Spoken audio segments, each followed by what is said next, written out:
Hey guys, D.Bowie here, and this is how Zai fights with Spirit Breaker.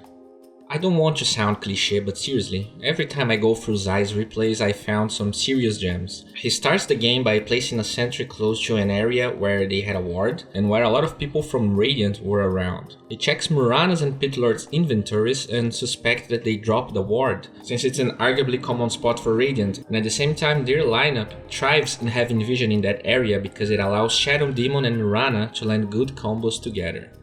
Anyway, Shadow Demon just a few seconds later shows up, and he gets the first D-ward of the game.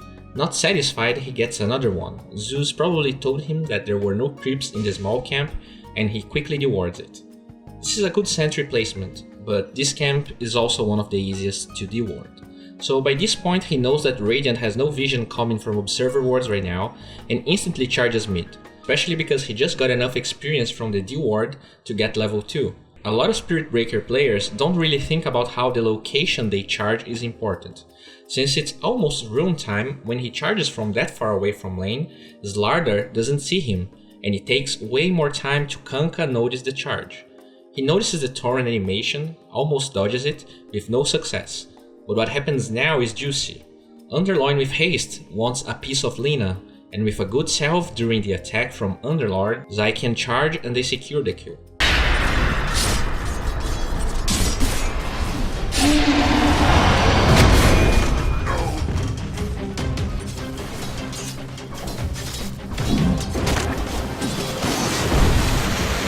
It doesn't end here though. Zai stays in the lane since Lina returned, and check how he right clicks Kanka once, then takes the aggro away instantly, and that allows him to keep zoning Kunkka out of the creeps with only one ranged creep attacking him.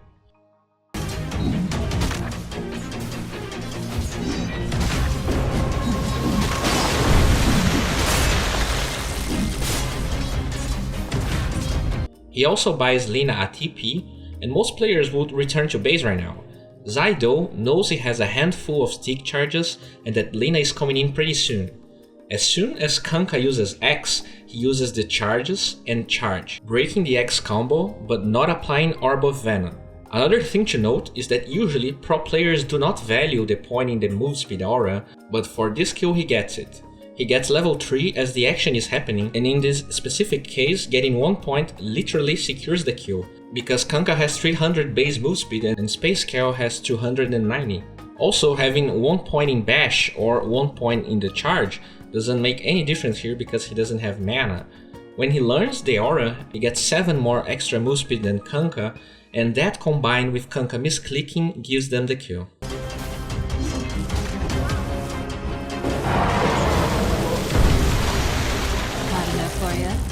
He walks towards the base and charges. I really like his choice of items here. Stealth Shield is great for diving towers and creep waves, and the boots and windlace guarantee that he can keep proccing the Orb of Venom, since even when you have more move speed than the enemy, the long attack animation from Spirit Breaker makes his chasing power not that great. You can clearly see that Lina is also a great player. Instead of waiting until Spirit Breaker gets there, she pressures Kanka a lot. Usually it's better to save the Ela for when Spirit Breaker reaches the target because it works as a setup, but since it's nighttime and Kanka was charged, he didn't saw her casting it, and even with the great disruption from Shadow Demon, they secure another kill. I also want to ask for a round of applauses for our jungle Legion here. Not only he found his way out of the Dire's jungle to get the rune, he also shows up to give some attack speed to our boy Zai. Even though he dove pretty deep, he almost survives. He plays it pretty well. He only uses the charges of the stick before charging away, guaranteeing more regen, and he also tried to charge his way out of those two. Unfortunately he dies, and if I'm not mistaken, this clip is from before the nerfs on Shadow Demon poison, so pretty sure he would have lived if it was in this patch. It's very funny actually. Everyone treats Spirit Breaker as this completely retarded hero that you use to play crazy and aggressive Dota and that has no finesse at all. But I disagree. After that crazy fight, Kanka TPs mid at around 4 minutes and 50 seconds. TPs have 70 seconds cooldown, so bear that in mind while we go from here. Zai charges Slardar, but unfortunately they don't get the kill. Zai just disengages and wards the area around the tier 1 top tower. Now tell me boys, How many of you will decide to charge Shadow Demon instead of that poor and weak Slardar? What happens here is that Zai was waiting for his team's creep wave to get closer so they can dive Slardar. But not only Spectre doesn't have mana, Pit Lord TPs in. Some people would give up, some people would actually believe they can dive a solo experienced Slardar at nighttime alone, but very few would decide to charge Shadow Demon bot. Underlord wasted his TP, Kunkka has his TP on cooldown. Slardar can help, and even though Radiant's mid-ward spots the rotation, Zai is ready with wards. Another point to note is that he clicks on Shadow Demon and he is spending his mana like crazy to farm that large camp stack, so he knows there is no disruption ready for him. Scientists are baffled. A Legion commander has a TP ready at 5 minutes into the game to join Spirit Breaker, and even with Moonlight Shadow they secure the kill thanks to Zai's Sentry Ward. God is not real if Zai can play that well, look that good and be that chill.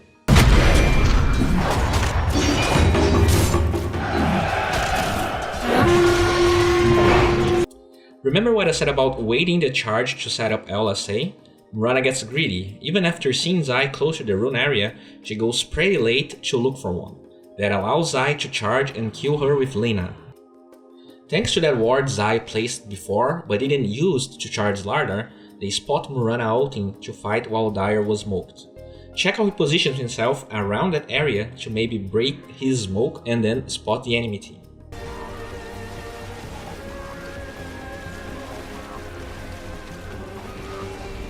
Going through the left stairs would be suicide, and we can clearly see that this Legion has above average IQ, since he took the right stairs. The sound move considering the nature of these events. Even though his charge doesn't connect since Shadow Demon disrupted himself, that was a death sentence as well. He makes sure to pop the aura active and they secure a kill on Kunkka again.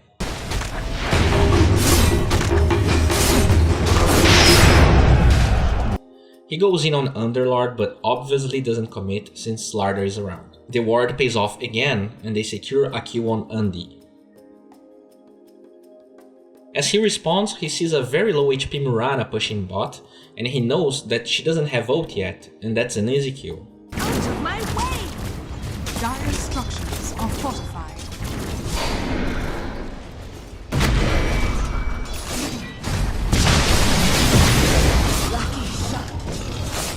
Even though Legion's name is too retarded, he has another smoke on him, and since there are 3 heroes top, there's a reasonable chance that some of them spent TP to get there, so instead of TPing in to defend the top against 3 heroes, he charges Underlord alone mid. Pit of Malice takes just a little too much to setting, allowing the charge to connect and Dire to get more dual damage. I feel like this move was too much. Yes, he charges outside of the lane, which kinda makes it harder for Mirana to notice, but she knows what's up. She waits, turns towards the direction he's probably coming, and in my opinion, after Moonlight Shadow was committed, he could have easily run away. He has his move speed passive, already baited the ult, and even though tons of TPs are coming, every subsequent TP takes a long time. Mirana also had leap, so yeah, a very bad call.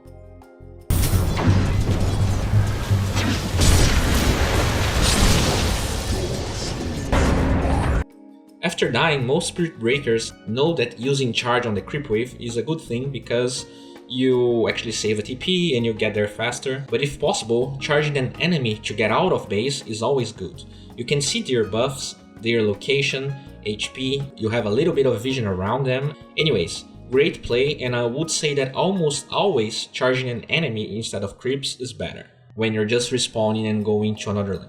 Zai groups up with his team and they get caught with their pants down. Watch closely, Zai doesn't charge the first hero that shows up. If they are that deep into the jungle, they are probably 4 or even 5. He goes on Shadow Demon, one of the most bursty yet very easy to kill. Actually, he is pretty tanky because of the bolt. People don't usually think about it, but when you're fighting against a Kunkka that just used bolt, disengaging can be a good idea, since they literally spent all of their ults available to kill only Shadow Demon, and they end up with a very bad trade.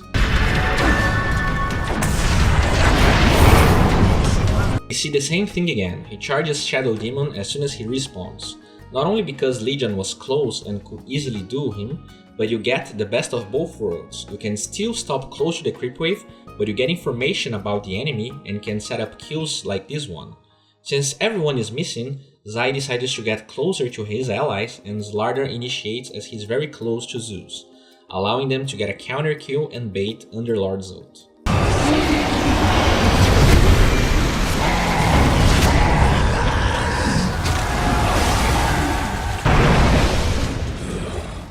This is another pretty clever trick that most people don't think about. What if there were no heroes visible for me to target? When the target you charge dies, it will go to the closest target available in a 4000 radius. Look who he finds. Have you ever done that intentionally? Well, to be fair, I knew it was possible, but I always forget about it. So yeah, they spot Shadow Demon, they spot a TP to that tower, and he easily cancels the charge when he reaches the Radiant jungle. How the hell can you call this hero simple? He has a bunch of features. Anyways, they bait a Legion Commander illusion, with that Mirana's ult, and all of that thanks to the knowledge that Radiant wanted to defend that tower, so they couldn't just rush there and expect to get a push going. Yeah, they lose Zeus, but he's a support. Oh, also note that he thread switches before charging. Always do that because he's a very mana dependent hero, and the earned mana regen is pretty bad since your base int and int gain are trash. Shadow Demon goes for a very bold move. As Zai charges him, a lot of heroes appear. Now that Mirana wasted her ult, Radiant can't disengage at all. LC guarantees another duel, they kill the Poison Dog,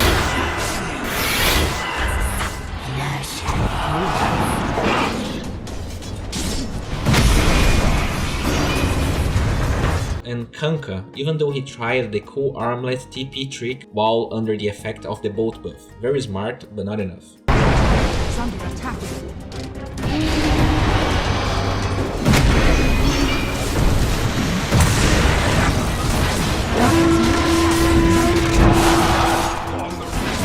One of the amazing aspects of Spirit Breaker is that he can keep chasing enemies.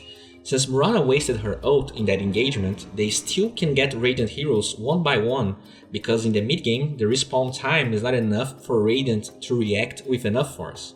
In my opinion, Spectre was pretty greedy here. Yeah, they have a ward there, but Slardar is very strong, and Zai tries to cancel the blink with Earn, but the damage ticks procs too late, and they both die. As I said, Spirit Breaker can keep chasing non-stop, and that's a huge asset and also a weakness. It's almost always impossible to gauge how far you can keep going, and unless you're MVP Phoenix, it can be a good idea to be satisfied with 4 to 5 picks. As Zai was farming, he spots Mirana during the fade time of Moonlight Shadow, and is able to chase and kill her before the TP channel time. The fight keeps evolving, and I really like his decision making here.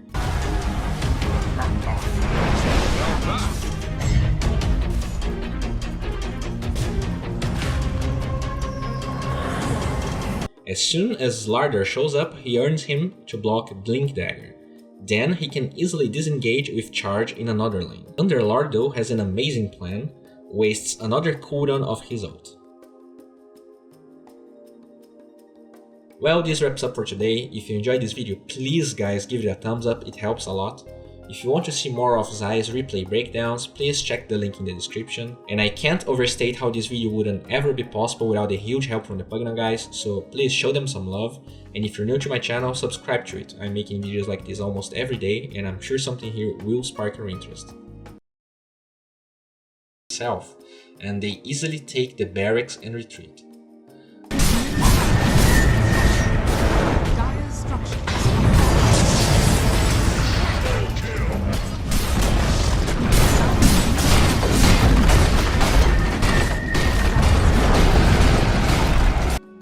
With no buyback on Lifestealer, and since he doesn't usually go Manta or BKB, he just dies to the Sven's initiation again.